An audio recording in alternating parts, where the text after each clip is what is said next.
All right, guys, we're going to be changing out a starter on a Honda Prelude. This is a 1996, and it's not too difficult. You have to take a few things down, but anyways, let me show you how it's done.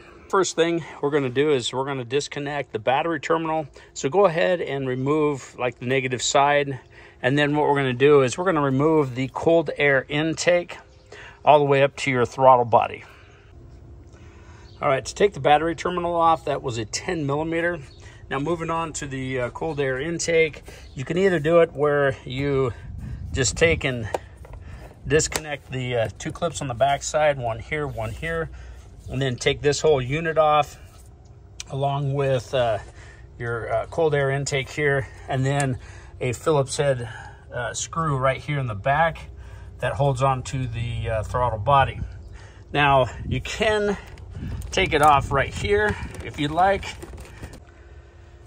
All right, so just to reiterate real quick, what we're looking at is taking this off using a pair of pliers, and then there's a vacuum line that you need to disconnect, and then take off your hose clamp right there, and then it's loose, so you can go ahead and just wiggle it back and forth, and then pull it directly straight outward. All right, so on the back side, you have a couple hoses basically that are popped in here, one right here in this location, one here, it just kind of falls right in. So you just have to pop that out. And then on the bottom, this is just one whole unit, so you don't really have to worry about that. So go ahead and pull that out, set it off to the side. All right, so the next thing we're gonna do is we're gonna take off, this is your bottom radiator hose, and this runs up to the thermostat. So what you do, you have to take off the hose clamp, pull this out. Now you are gonna get some antifreeze that's gonna run out, so you'll have a loss of antifreeze. But if you're quick enough, you can pull it and then kind of set it off to the side. And then what we're gonna do is to gain access, I'm gonna take off the distributor cap and then just set this off to the side also. All right, so there we go. I just pulled it off. I did not lose much, you know, maybe like a quarter of a cup. All right, so now to take off your distributor cap, it's a size 8, and these bolts do come all the way out, so don't drop them. And just use an extension, and you're just take all 3 of them off. All right, so let's just go ahead and pull this off. We're just gonna set that off to the side.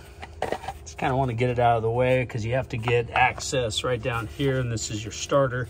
There's a couple lines that you do have to just disconnect. Just kind of move them off to the side. All right, so right here, that's one of your bolts that you're gonna be taking off right there. And the other one's a little bit harder to get to, and that's right there. Now, to gain access to that, we're gonna take off this that bolt right there. That's a 10 millimeter. That'll shove the wiring harness over a little bit more so you have better access to it. So now this whole wiring loom will move over. And the next thing too, we need to take off this bolt right here. And so let's go ahead and remove that. That way this line right here, the electrical connection, can move out of the way also. And then we have access to that bolt right there.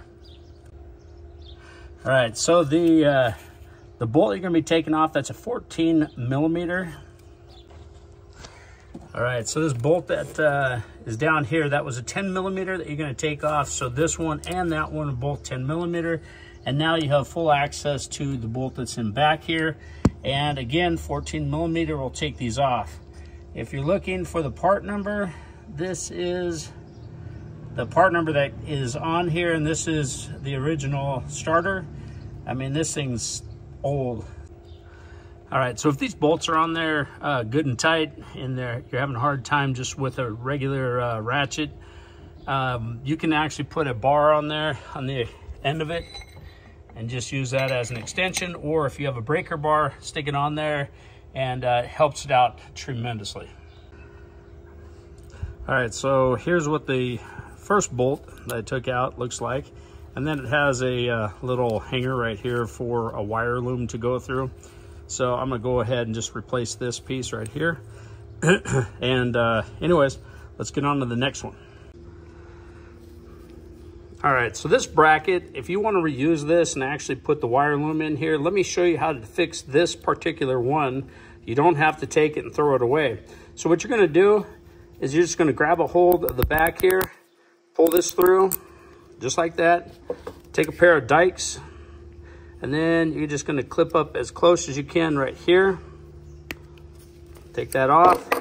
And then what you're going to do, whoops, sorry about that, is you're going to feed this through. So this is just a standard wire tie that you can get at like Lowe's, Home Depot, your local auto parts store, Ace Hardware. And what you're gonna do is you're just gonna feed it back through, just like that. And now you just fixed your zip tie, you know, and then you put your wire loom through and then zip it up as tight as you need it. I'll probably put it right about there. And then once you're done and you're putting it back together, you can just zip it in, tighten it down, and there you go. So you just fixed it. All right, so on the next one, the one that's kind of in the tight spot, you can't go in at this angle. So what you're gonna have to do is just get an extension. So your ratchet is gonna sit out a little bit further, so you can go past the starter. So we want it right out in here. That way you have a straight shot right on the head of that bolt. All right, so to get down into this last bolt right here, it's a 14 millimeter, but what I did is I actually used a 3/8 inch ratchet, and then I reduced it down to a 1/4 inch extension. And that way it's a little bit easier down to get down in there. It's a little more user-friendly. And then I put a breaker bar on there and basically just broke it free. All right, so now both bolts are out, and then we can go ahead and pull this out so it's completely loose. All right, so now that this is out, to disconnect your wiring, you're gonna take off this one right here and this one. You do not need to remove this one at all, so that is not needed. Just this one and this one.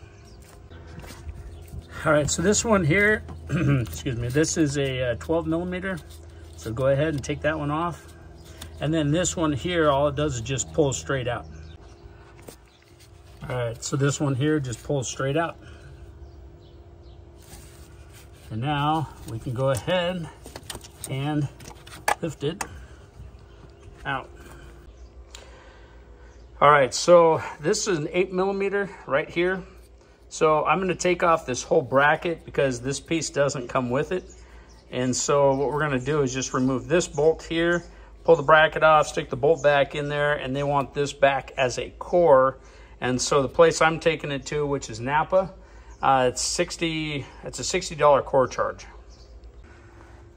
All right, so here's the starter outside the vehicle, and you can tell it's pretty old and worn down. This is actually the original one that came with the vehicle. The guy who owned it, he's original owner, and I know he did not change out the starter on this. But anyways, here's the part number. I had to wipe it off because it was completely caked with dirt, grime, grease, whatever. But anyways, there's your part number. The other thing too is when you bring this into your auto parts store for a core, match them up really quick, set them side by side and make sure that you have exactly the right starter.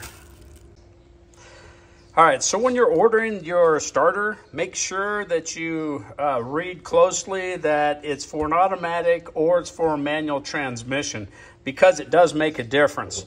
I actually made that mistake when I ordered this through Napa, and it actually has, there's a lip over on this side here, and you'll see it. This thing was actually on this side, and that was for a manual transmission where it's supposed to be on this side here. If it is backwards, it will not work. So just be aware of that when you order it.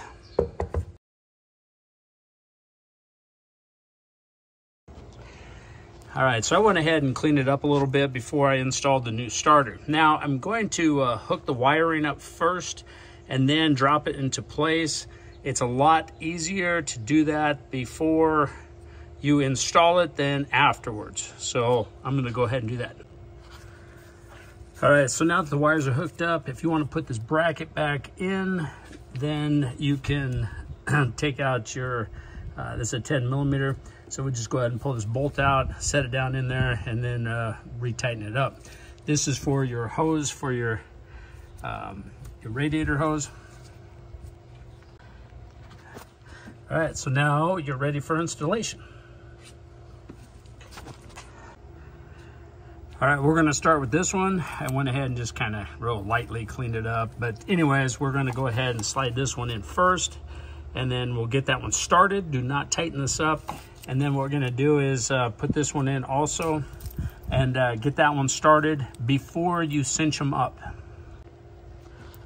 All right, to get this one started on this side here, we'll align everything. So, all right, so I think the easiest way is to do this back bolt, it's really tight, is to use a 1/4 inch drive ratchet and a long socket, so a deep socket, and then just put on a, I just used like a 1/4 inch extension with a socket on the end, and then just slid it over the handle. And you can move this wire loom up out of the way, and so you can get enough leverage to get that tight enough. And then go ahead and tighten that one. So all I did was this right here, and then I just used an extension with a socket, slid down over the end of it, and that gave me enough leverage to get that bolt tight. All right, so the next thing that we're gonna do is we'll hook up this bottom bracket right there. So go ahead and tighten that up. All right, so now the next one you're gonna do is this one right here. So go ahead and tighten that bolt down. All right, so go ahead and put your distributor cap back on. If you remove the rotor, put that on, and then install your distributor cap. You got the 3 bolts here. So go ahead and tighten those up. All right, so the next thing that we're gonna do, let's go ahead and reconnect this line. All we're doing is putting it back into the slot here, the holder, the bracket, whatever you wanna call it. We'll pop it in. And then over here goes, well, that's what you get when you have an older vehicle. So anyways, I will fix that. All right, so those are back in place. So now what we're gonna do is let's bring our hose back over for the radiator, just like that. And let's just go ahead and run that on. Go ahead and tighten down your hose clamp right here. So I'm gonna make sure that our spark plug wires are still all connected. All right, so the last thing that we're gonna do is we're gonna hook up your cold air intake, which goes this way. So you have this to the back. There's your line running off your vacuum. So that is the way it goes back in. So let's go ahead and hook it up. All right, make sure that when you slide this up here, there's a notch right here on the plastic that needs to go right in between, right there. Okay, now on this side here where your air box is, it also has a notch here that you're going to get it in between this section right here. And then you also have, you want to hook this back in here. You've got the ones right down here that you lock into. There's one over here that you hook into. And then you need this line here that you got to hook up, and this line right here that you need to hook up. So go ahead and pull that back, pop it in place, just like that, and then hook this one up right here.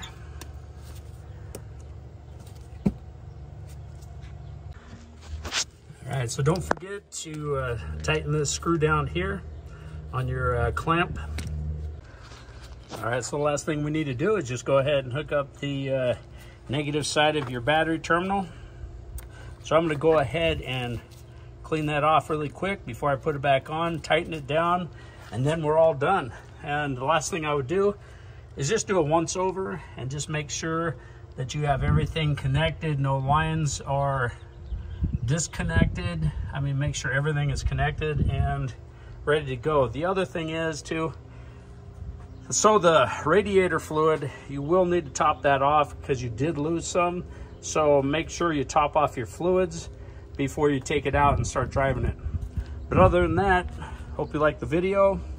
Hopefully this helped. Please subscribe and like, and I'll see you on the next one.